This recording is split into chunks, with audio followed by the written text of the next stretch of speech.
જિલ્લામાં રણકાંઠાના ગામોમાં નર્મદા કેનાલ કોરી હોવાથી આસપાસના ગ્રામજનો હાલાકી વેઠવા મજબૂર થયા છે.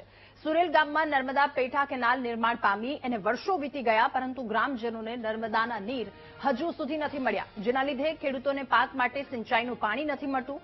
પાણીના અભાવે ખેડૂતો વર્ષમાં માત્ર એકવાર જ પાક લઈ શકશે. નર્મદા વિભાગના અધિકારીઓની આળસના કારણે ખેડૂતોને પાણી મળી નથી શકતું અને લાખોના ખર્ચે બનાવેલી કેનાલ શોભાના ગાંઠિયા સમાન બની છે. આ ઉપરાંત કમાલપુર ગામની સીમમાંથી પસાર થતી નર્મદા કેનાલ અવરોધરૂપ બની રહી છે.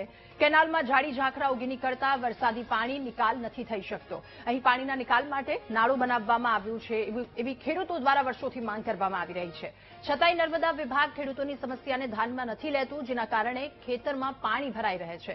પાણી ભરાઈ જવાના કારણે પાકને નુકસાન થાય છે અને આ સમસ્યાને લઈને ખેડૂતો પાટડી કચેરીએ રજૂઆત કરવા પહોંચ્યા. દસાડા તાલુકાના મોટાભાગનો વિસ્તાર વિરમગામ નર્મદા વિભાગની ઓફિસમાં આવતો હોવાનું અધિકારીએ જણાવ્યું, ત્યારે અધિકારીના જવાબથી ખેડૂતો ચિંતામાં મુકાયા. તેઓ કહે છે કે નર્મદા વિભાગની સમસ્યા માટે વિરમગામ સુધી દૂર કેવી રીતે જવાનું. જો કે હાલ નર્મદા વિભાગે નર્મદા કેનાલમાંથી ઝાડી ઝાખરા દૂર કરવા માટેની ખાતરી આપી છે. કેનાલ આડી આવવાથી અમારે સરેરાશ 500 વીઘામાં પાણી ભરેલું.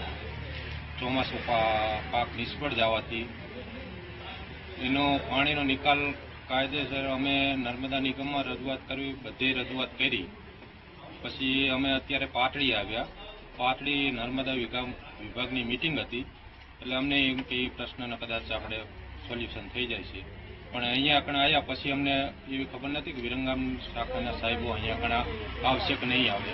પણ અહીંયા આવ્યા, પણ વિરમગામ શાખાના જે સાહેબો હતા તે અત્યારે અહીંયા આગળ હાજર આવેલા નથી. નર્મદાની જે કેનાલો છે એમાં નિયત સમય મર્યાદામાં જ્યારે અમને જરૂરિયાત હોય છે ત્યારે પાણી મળતું નથી.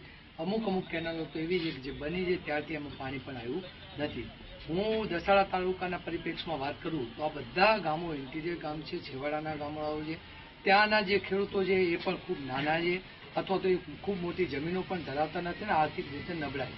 તો એમને જો સમયસર નર્મદા વિભાગ દ્વારા પાણી પહોંચાડવામાં આવે તો એ લોકોની આર્થિક સ્થિતિ પણ સુધરી શકે અને એમનું સામાજિક જીવન પણ ઊંચું આવી શકે. નર્મદા વિભાગની ઓફિસે અમારે જે કેનાલના પ્રશ્ન હતા એ બાબતે રજૂઆત કરવા માટે આવ્યા હતા અને અધિકારી સાહેબોએ અમને સારી રીતે સાંભળ્યા અને આ વર્ષથી અમને રેગ્યુલર પાણી મળી રહેશે એ માટેની પૂરી ખાતરી આપી છે.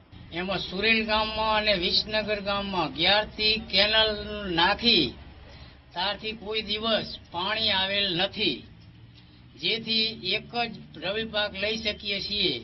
જો કેનાલનું પાણી આવે તો 2 પાકની ખેતી લઈ શકીએ તેમ છીએ. કેનાલ બને લગભગ 3 થી 4 વર્ષ તો 4-5 વર્ષ જેવું થઈ ગયા.